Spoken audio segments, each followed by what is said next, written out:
అందరికీ నమస్కారం అండి. స్వాగతం సుస్వాగతం మన ఛానల్కి.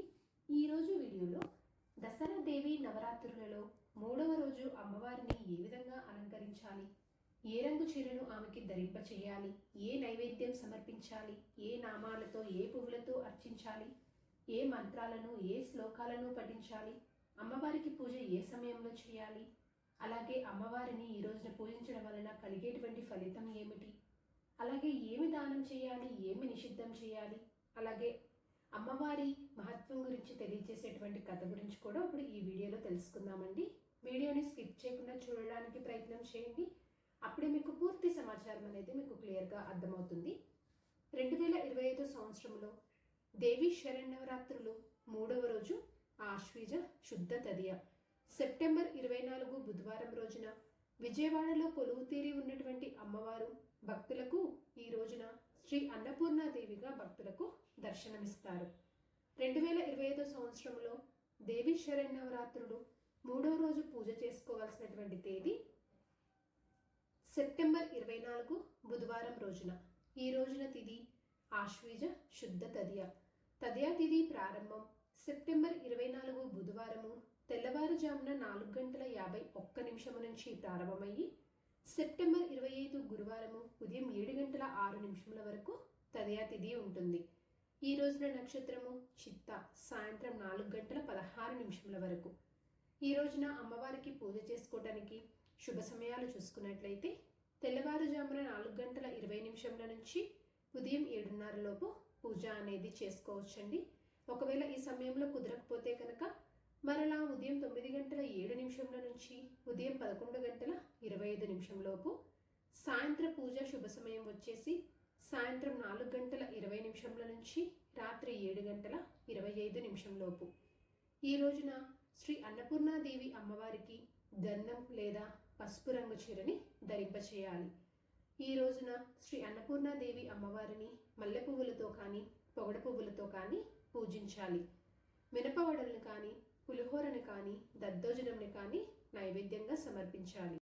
ఈ రోజున పఠించవలసినటువంటి స్తోత్రాలు మంత్రాలు వచ్చేసి అన్నపూర్ణ అష్టకము, అన్నపూర్ణ స్తోత్రాలు, అన్నపూర్ణాదేవి యొక్క అష్టోత్తర శతనామావళి చదువుతూ అమ్మవారిని పూజించడము, లేదా ఓం శ్రీ అన్నపూర్ణాదేవియై నమః అనేటువంటి ఈ మంత్రంని మీకు ఎన్నిసార్లు వీలైతే మీ యథాశక్తి పఠించడం వలన మంచి ఫలితాలు అనేవి ఉంటాయి.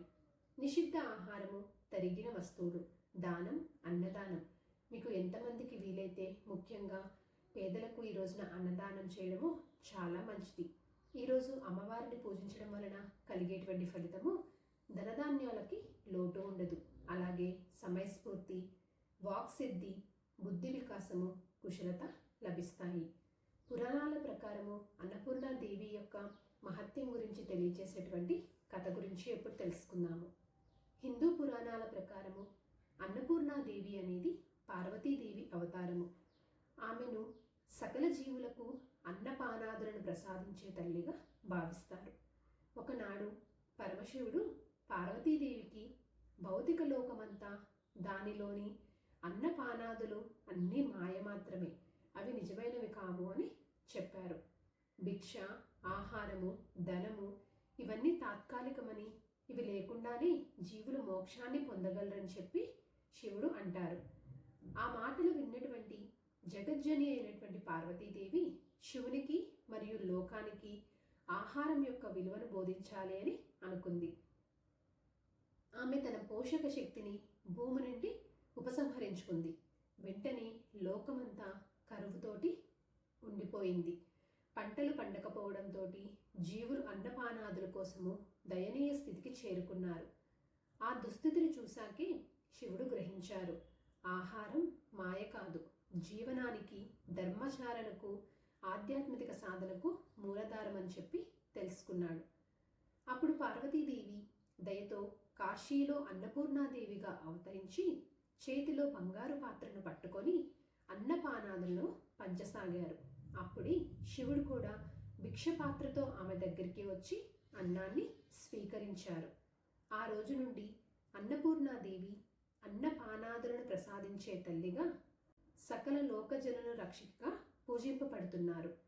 ముఖ్య అర్థం వచ్చేసి అన్నపూర్ణ అంటే అన్నంతో నిండినది, అన్నాన్ని ప్రసాదించేది అని అర్థం.